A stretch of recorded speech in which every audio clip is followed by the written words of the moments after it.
ভারত বনাম দক্ষিণ আফ্রিকার মধ্যে আসন্ন টি-20 ম্যাচের সিরিজ শুরু হওয়ার আগেই দক্ষিণ আফ্রিকার দলের দুইজন গুরুত্বপূর্ণ ক্রিকেটার এবার চোট পেয়ে এই সিরিজ থেকে ছিটকে গেলেন। সদ্য সমাপ্ত হয়েছে একদিনের ম্যাচের সিরিজ, যেখানে ভারতীয় ক্রিকেট দল দক্ষিণ আফ্রিকাকে 2-1 ব্যবধানে হারিয়ে দিয়েছে।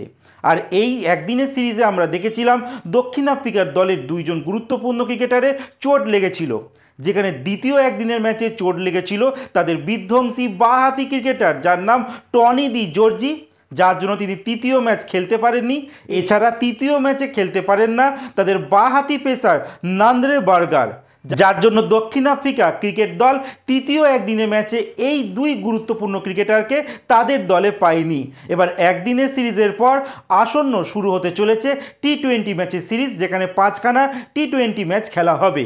আর এই সিরিজ শুরু হওয়ার আগেই দক্ষিণ আফ্রিকার দলে দুইজন গুরুত্বপূর্ণ ক্রিকেটার চোট পেয়ে কিন্তু এই সিরিজ থেকে ছিটকে গেলেন।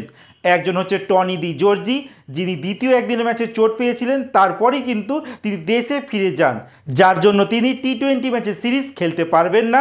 আর তার জায়গায় কোন খেলোয়াড়কে দক্ষিণ আফ্রিকা দল খেলার সুযোগ করে দিল সেটা কিন্তু এখনও অবধি দক্ষিণ আফ্রিকার তরফ থেকে কিন্তু অ্যানাউন্সমেন্ট করা হয়নি। এছাড়া আরও একজন দক্ষিণ আফ্রিকার ক্রিকেটার, তারও কিন্তু চোট লেগেছে, তাদের জোরে বলার যার নাম মাফাকা।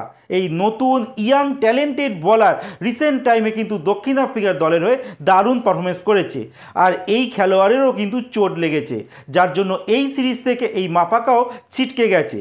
আর তার জায়গায় কিন্তু দক্ষিণ আফ্রিকা ক্রিকেট বোর্ড তারা নতুন খেলোয়াড়ের নাম ঘোষণা করে দিয়েছে, তার জায়গায় লুতো সিম্পালাকে এই দলে অন্তর্ভুক্ত করেছে। তো আসন্ন 5টা টি-20 ম্যাচের সিরিজ ভারত আর দক্ষিণ আফ্রিকার মধ্যে খেলা হবে। দেখা যাক দক্ষিণ আফ্রিকা ক্রিকেট দল একদিনের ম্যাচের সিরিজের বদলা ভারতের সঙ্গে নিতে পারে কিনা, নাকি ভারতীয় ক্রিকেট দল যারা এই মুহূর্তে পৃথিবীর সবথেকে শক্তিশালী দল, তারা দক্ষিণ আফ্রিকাকে 5 ম্যাচের সিরিজ হারিয়ে দেয়। এই নিয়ে তোমাদের কি মতামত তোমরা কমেন্টে জানাতে একদম ভুলো না।